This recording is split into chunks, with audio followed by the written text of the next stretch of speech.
I've got a beautiful day here today in the Sonoran Desert, and it's springtime, and that means things are blooming.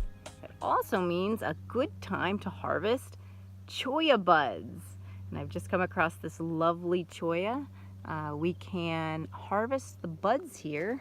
Actually, what we'll be doing is harvesting the green part below the flower. So there's a couple of precautions you want to take when harvesting cholla buds. For one, it's pretty obvious that these are full of spines, including around the bud that we're getting at. So you want to be careful. I'm going to use sticks to pluck that off and try to keep my hands away from the spines. Another thing you'll see is that insects live all over these buds. Of course they do. So you want to be just careful with, when you're plucking away at that, the types of insects that are there, and also when you go to eat it, you don't want to eat the insects. And then the third thing will be when we prepare it, you can't just pluck these off and eat them raw. You want to actually do a little bit of preparation before you do so. So I will show you that process today. So I just bring with me a little container. I know a lot of different methods for this can be used, but when you're out hiking, backpacking, camping, and you don't want to lug along a bunch of gear and stuff, it's a lot easier to just have a knife, use some sticks on the ground, and use just a little lightweight container that you can repurpose. And we're just going to pluck it off with some sticks. Let's go around here and find some. There's a couple right there.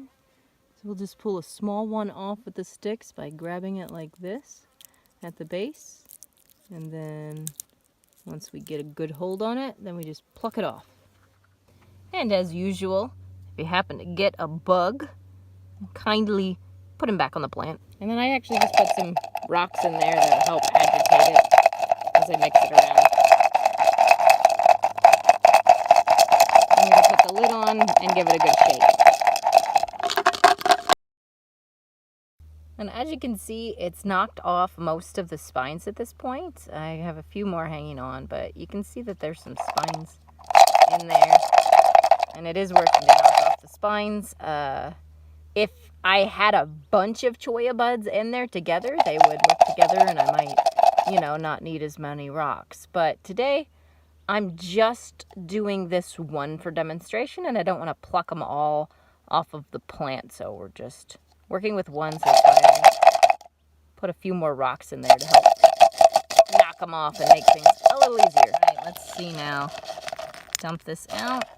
We don't really need the rocks, obviously. Oh, but there's all those spines. I'll show you on the ground now because I dumped them out. But see, all the spines that came off in that process now.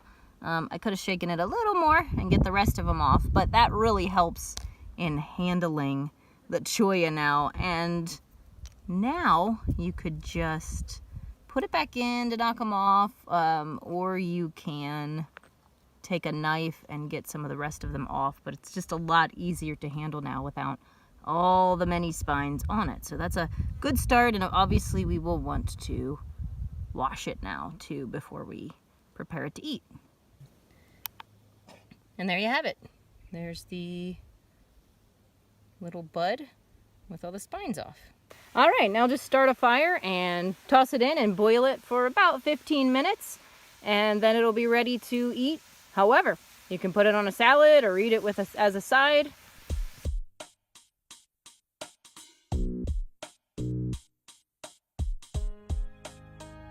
They do scoop out really easily, and again, then you can just eat them as is.